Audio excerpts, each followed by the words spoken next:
On est toujours en direct sur le plateau de TV Finance et comme tous les mercredis, on va retrouver Daniel Cohen de Lara pour les Market Movers. Bonjour Daniel. Bonjour Roselyne. Vous êtes, on le rappelle, associé chez Next Momentum et on va commencer par évoquer de Richebourg, la valeur du leader des services à l'environnement et aux entreprises spécialisées dans la ferraille, a bondi de près de 36% depuis le début d'année. Oui, tout à fait, hein, on voit sur mon graphique là qui démarre au mois de septembre de l'année dernière, et bien que depuis, c'est une tendance haussière qui fonctionne très bien. Elle est soutenue par une droite de tendance que j'ai tracée ici. Alors, on a eu une belle impulsion, hein, depuis le mois de novembre, hein, qui a amené les cours depuis la zone des 5,68 € vers la zone des 9,64 €. Donc une belle progression en très peu de temps.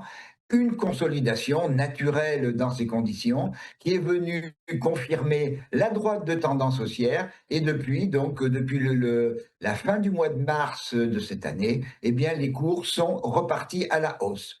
On a la petite moyenne mobile exponentielle 13, une moyenne, vous savez, que j'aime bien parce que c'est elle qui donne un peu le là de la dynamique d'un mouvement. On aime bien quand elle est résistance, eh bien, ça assure un mouvement baissier, et quand elle est haussière comme maintenant, eh bien, ça assure un mouvement haussier.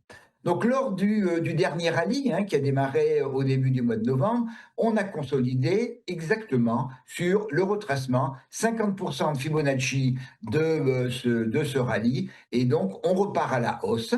On est actuellement, et ce matin on ouvre pratiquement à zéro, hein, moins 0,05, sur la zone des 9,25 €.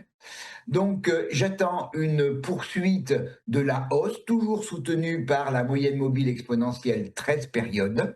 Le premier objectif, eh bien, c'est de retrouver le sommet précédent, hein, même quand on consolide et que l'on repart, et que l'on a des objectifs que l'on va voir par rapport aux résistances précédentes qui sont un petit peu anciennes et des extensions de Fibonacci dont je vais parler. Il ne faut jamais oublier qu'il faut déjà franchir le sommet précédent, c'est-à-dire qu'il faut franchir la zone des 9,62, 9,70. Donc ça va être notre premier objectif.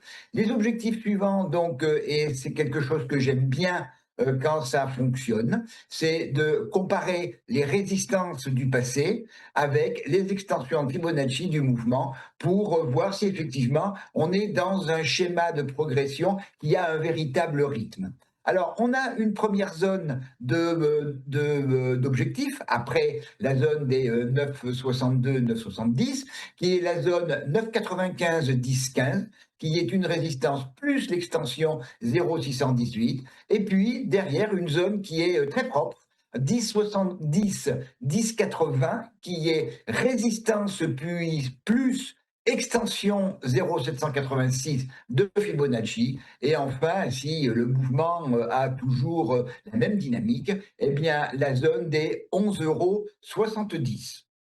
Alors, ce scénario haussier serait invalidé si on venait à casser la zone des 7,68 €.